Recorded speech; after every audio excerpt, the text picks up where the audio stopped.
इस तमाम संवाददाता इस वक्त सीधे लाइव जुड़ गए हैं। अतुल शर्मा हमारे साथ महाकाल नगरी उज्जैन से जुड़ गए हैं, हमारे साथ संदीप है राजधानी भोपाल से, हमारे साथ नीलम गुरबे भी जुड़ गई हैं, गौरव गुप्ता है हमारे साथ।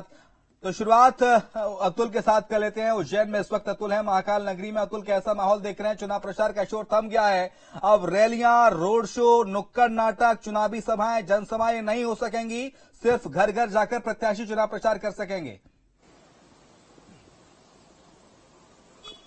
देखिए बिल्कुल उज्जैन जो है वीवीआईपी सीटों में शुमार है शिवम, और उसका बड़ा कारण है ये कि बाबा महाकाल की नगरी है और दूसरा प्रदेश के मुख्यमंत्री मोहन यादव का ये गृह क्षेत्र है, इसलिए पूरे प्रदेश की नजर कहीं ना कहीं जोन पे थमी हुई है, जमी हुई है। और उज्जैन को लेकर जिस तरीके से हम बीते 24 घंटे से हम उज्जैन के प्रचार प्रसार देख रहे थे, पूरी ताकत के साथ कांग्रेस और बीजेपी चुनावी मैदान में डटी हुई है। कल देर शाम को हमने देखा किस तरीके से मोहन यादव ने प्रचार किया, रोड शो के माध्यम से भारी भीड़ उमड़ती हुई दिखाई दी।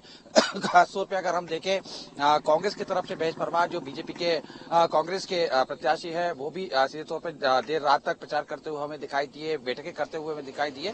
देखिए सीधे तौर पर अगर हम देखें तो शिवम उज्जैन को बीजेपी का गढ़ माना जाता है, और ये गढ़ लगभग हम देखें 17 बार अभी तक जो लोकसभा चुनाव है उसमें 13 बार बीजेपी ने अपनी जीत दर्ज करी है उज्जैन से। और जनसंघ से लेके संघ और अब बीजेपी तमाम जो नेता हैं उनमें कहीं लंबी फेहरिस्त है नामों की जिन्होंने बीजेपी उज्जैन से प्रतिनिधित्व किया है और एक बड़ा गढ़ माना जाता है। देखिए अब लेकिन 2024 के जो रण चल रहा है इसमें खासा दिलचस्प बात यह है क्योंकि महेश परमार खुद विधायक हैं और उन्हें भी चुनाव लड़ने का पूरी तरीके से अनुभव है। तो ऐसे में चूंकि वर्तमान 2019 में बीजेपी ने अनिल फिरोजिया को जो टिकट दिया था एक बार फिर से उन्हीं पे भरोसा जताया, तो काफी दिलचस्प चुनाव दिख रहा है।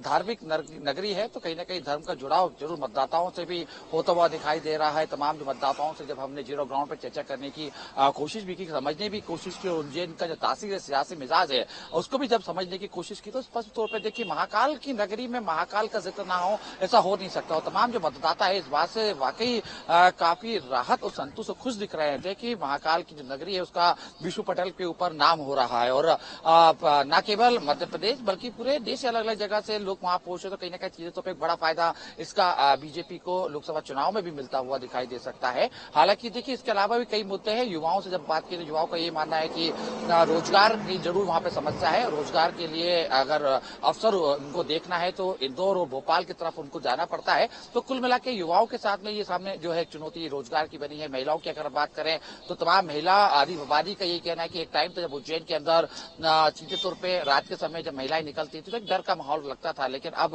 वहां पे इस तरीके का माहौल यानी देर रात तक महिलाएं अगर बाहर निकलती भी हैं तो किसी प्रकार का डर का माहौल नहीं है। यानी देखिए तमाम वो बुनियादी मुद्दे हैं जिसकी कहीं ना कहीं जिसकी बात सियासी मैदानों में सियासी समर में होती आई है। और जिस तरीके से बुनियादी खासतौर पे अगर मैं पीने की पानी की सुविधा की बात करूं या बिजली की बात करूं, सड़कों की बात करूं, तो उज्जैन में इन तमाम चीजों को लेकर विपक्ष मुद्दा बनाता हुआ दिखाई दे रहा है। विपक्ष का साफ तौर पर यह कहना है कि बुनियादी जो सुविधा है वो नहीं है, और खासतौर पर महिलाओं के लिए तमाम अलग अलग जो मुद्दों की बात की जा रही है, लाडली लक्ष्मी जो योजना है उसको लेकर तमाम आदिवादी इस बात को मान के चल रही है कि सीधे तौर पे बीजेपी ने फायदा पहुंचाने की कोशिश करी। तो बहरहाल ये कह सकते हैं शिवम की एक दिलचस्प चुनाव की तरफ हम बढ़ रहे हैं। अब से कुछ देर बाद यानी 6 बजे के लगभग चुनाव प्रचार थम जाएगा। तमाम बड़े दिग्गजों ने उज्जैन का रुख भी किया। खासतौर पर हम देख रहे हैं कि मुख्यमंत्री मोहन यादव लगातार क्योंकि उनका गृह क्षेत्र है तो सीधे तौर पर कई उन्होंने रोड शो किए, डोर टू डोर जो है लोगों से मुलाकात भी करी, स्पष्ट तौर पर सभाएं भी करते हुए दिखाई दिए। वीडी शर्मा तमाम जो अलग अलग लोग हैं उन्होंने उज्जैन का रुख भी किया है।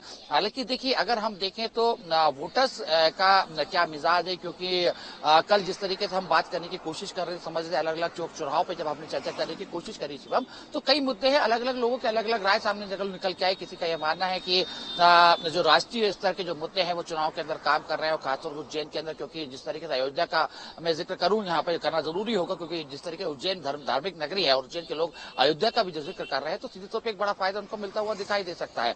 यानी कुल मिला के कह सकते हैं कि आने वाले जो 13 तारीख को जब वोट की जाएगी तो एक काफी दिलचस्प की तरफ जो है चुनाव होता हमें दिखाई देगा।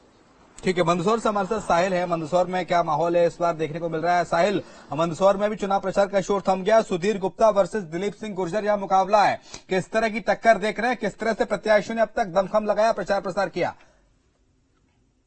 साहिल लगता है तकनीकी खामी है।